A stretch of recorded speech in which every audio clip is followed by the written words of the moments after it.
ನಮಸ್ತೆ. ಸಂಪ್ರದಾನ charitable trust ಚೆನ್ನೈನಿಂದ ನನ್ನ ಅಭಿಮಾನಿ, ಹೆಸರು ಹೇಳೋದಕ್ಕೆ ಇಷ್ಟ ಇಲ್ಲ,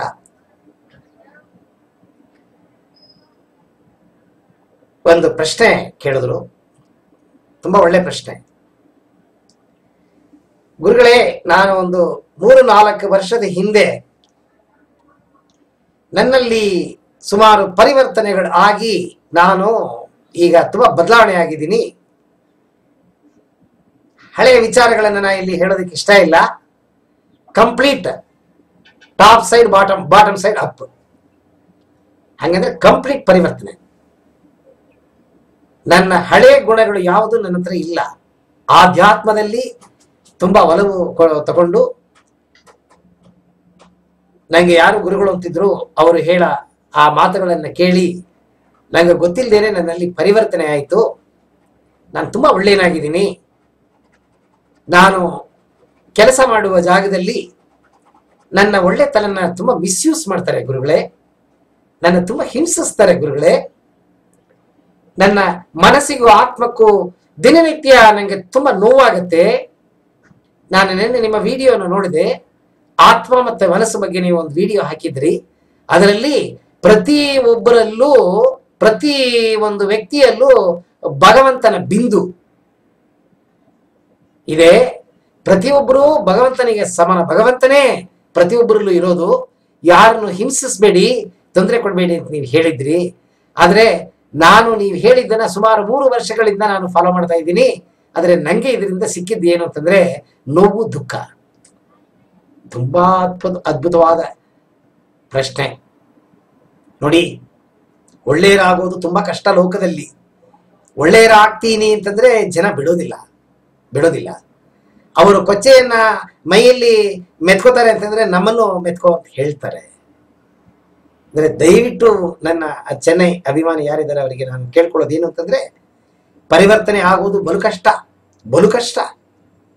ಪ್ರಾಣ ಹೋದ್ರೂ ಪರಿವರ್ತನೆ ಆಗೋದಿಲ್ಲ. ಈ ಪರಿವರ್ತನೆ ಅಂತ ಅನ್ನೋದು ಮುಕ್ತಿಗೆ ಒಂದು ಬೇಸು. ಭಗವಂತನ ಏನ್ ಹೇಳೋದು, ಅದಕ್ಕೆ ದೃಷ್ಟಿ ನಿಮ್ಮ ಮೇಲೆ ಬಿದ್ದಿರೋದ್ರಿಂದ ಅದೃಷ್ಟ ಮಾಡಿದ್ದೀರಾ, ನೀವು ಪರಿವರ್ತನೆ ಆಗಿದ್ದೀರಾ. ಯಾವುದೇ ಕಾರಣದಿಂದನೂ ಬದಲಾವಣೆ ಆಗ್ಬೇಡಿ. ಆದ್ರೆ ಅವರು ನಂಗೆ ಈ ಪ್ರಶ್ನೆ ಕೇಳಿದ ತಕ್ಷಣ ನಂಗೆ ಒಂದು ಕತೆ ನನ್ನ ಮನಸ್ಸಲ್ಲಿ ಓಡ್ತು.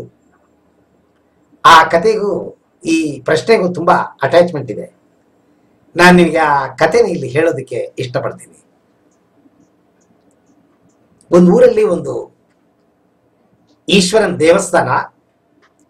ಆ ದೇವಸ್ಥಾನದಲ್ಲಿ ನಾಗರ ಪ್ರತಿಷ್ಠಾಪನೆ, ಸುಮಾರು ಒಂದು 20-25 ನಾಗರ ಹಾವುಗಳನ್ನ, ಆ ಶೆಲೆಗಳನ್ನ ಪ್ರತಿಷ್ಠಾಪನೆ ಮಾಡಿದ್ರು.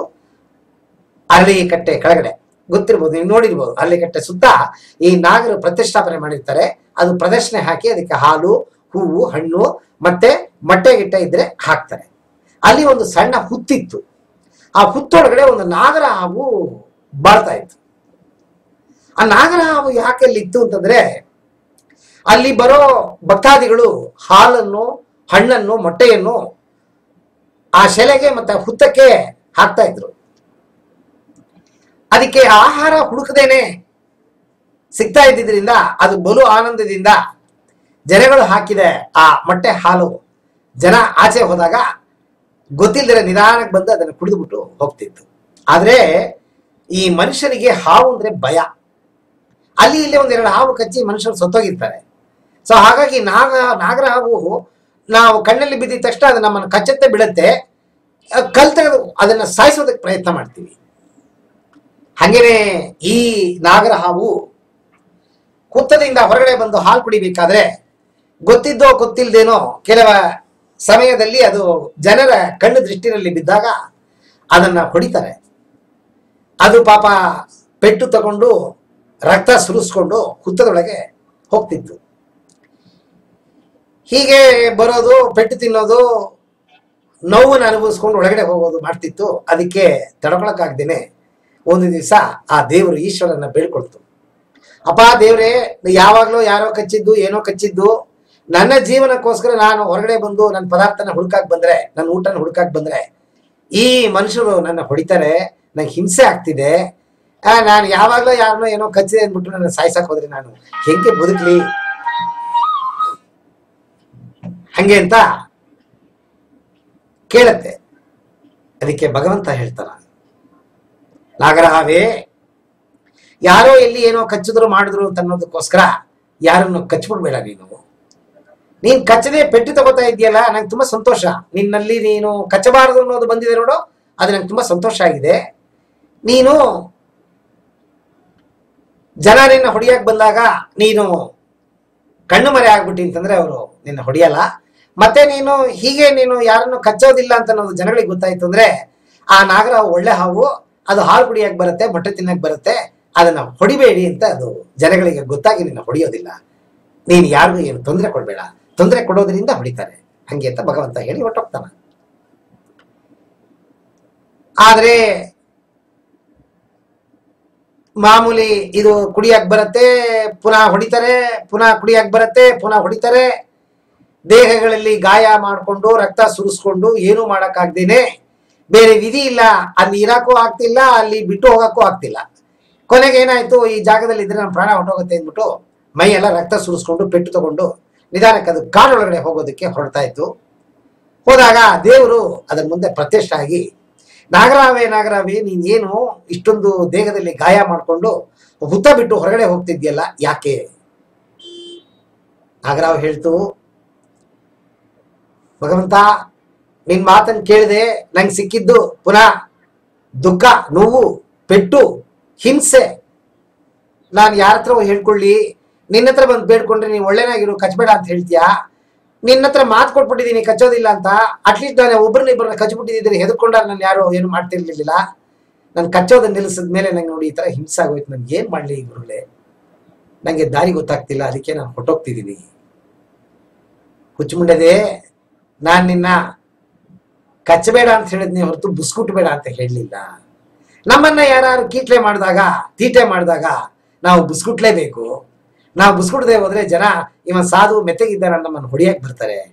ನೀನ್ ತುಂಬಾ ಮಹಾ ತಪ್ಪು ಮಾಡ್ಬಿಟ್ಟಿದ್ದಿ, ಕಚ್ಚಬಾರ್ದು, ಆದ್ರೆ ಬುಸ್ಕುಟ್ಬೇಕು.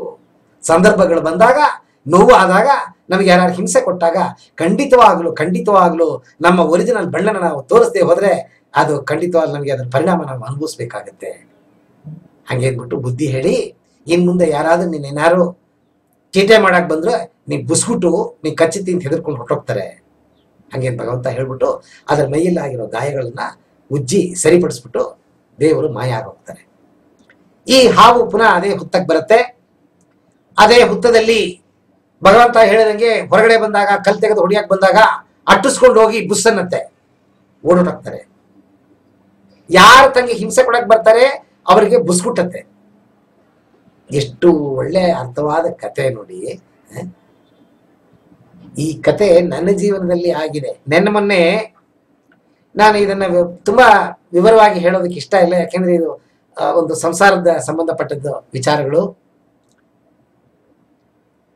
ನಮಗೆ ಬೇಕಾಗಿರೋ ತುಂಬಾ ಪಕ್ಕದ ಜನಗಳು ನಮ್ಮನ್ನು ತುಂಬಾ ಹೀನವಾಗಿ, ತುಂಬಾ ಬೀಳಾಗಿ ನೋಡೋದಕ್ಕೆ ಶುರು ಮಾಡಿದ್ರು. ಮತ್ತೆ ಮನೆಯಲ್ಲಿ ಇರೋರಿಗೆ ತುಂಬಾ ಹಿಂಸೆ, ಮಾನಸಿಕವಾಗಿ ನೋವನ್ನು ಕೊಡಕ್ಕೆ ಶುರು ಮಾಡಿದಾಗ ನನ್ನ ಕೈಯಲ್ಲಿ ತಡ್ಕೊಳಕ್ ಆಗ್ಲಿಲ್ಲ. ನಾನು ಪರಿವರ್ತನೆ ಆಗಿದ್ದೀನಿ, ಕೋಪವೇ ಬರೋದಿಲ್ಲ ನನಗೆ. ಆದರೆ ಈ 6th ಸೆನ್ಸ್ 7th ಸೆನ್ಸ್ ಅಂತಾರಲ್ಲ, 6th 7th ಸೆನ್ಸ್ ಇದು ಕೆಲಸ ಮಾಡ್ತು ನನಗೆ.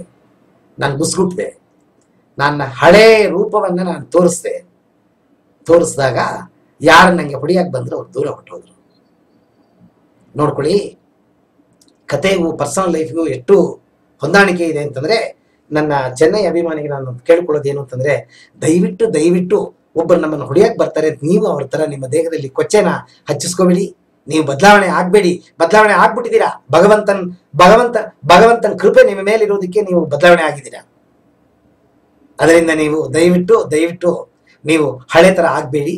ಇನ್ನು ಮುಂದೆ ಆಧ್ಯಾತ್ಮದಲ್ಲಿ ಮೇಲೆ ಹೋಗ್ಬೇಕೇ ಹೊರತು ನೀವು ಪುನಃ ವಾಪಸ್ಸು ತಿರುಗಬೇಡಿ. ಆದ್ರೆ ನಿಮ್ಮನ್ನ ಯಾರಾದ್ರೂ ಕೆಣಕಾಕ್ ಬಂದ್ರೆ, ತೀಟ ಮಾಡಕ್ ಬಂದ್ರೆ ಸುಮ್ಮನೆ ಇರಬೇಡಿ. ಅದಕ್ಕೆ ಅಂತ ಯಾವಾಗ್ಲೂ ಅದೇ ಕೆಲಸ ಕಾರ್ಯನ ಮಾಡಕ್ ಹೋಗ್ಬೇಡಿ. ನೋಡಿ, ನಾನು ಈ ಉತ್ತರ ಕೊಟ್ಟಿದ್ದೀನಿ. ನಿಮ್ಮ ಉತ್ತರ ನಿಮಗೆ ಸಾಲದೆ ಹೋದಾಗ ಆನ್ಲೈನ್ನಲ್ಲಿ ಬಂದರೆ ಈ ಪ್ರಶ್ನೆಗೆ ನಾನು ಇನ್ನೂ ತುಂಬ ವಿವರವಾದ ವಿಶ್ಲೇಷಣೆ ಕೊಡೋದಕ್ಕೆ ನಾನು ರೆಡಿಯಾಗಿದ್ದೀನಿ. ನಮಸ್ಕಾರ.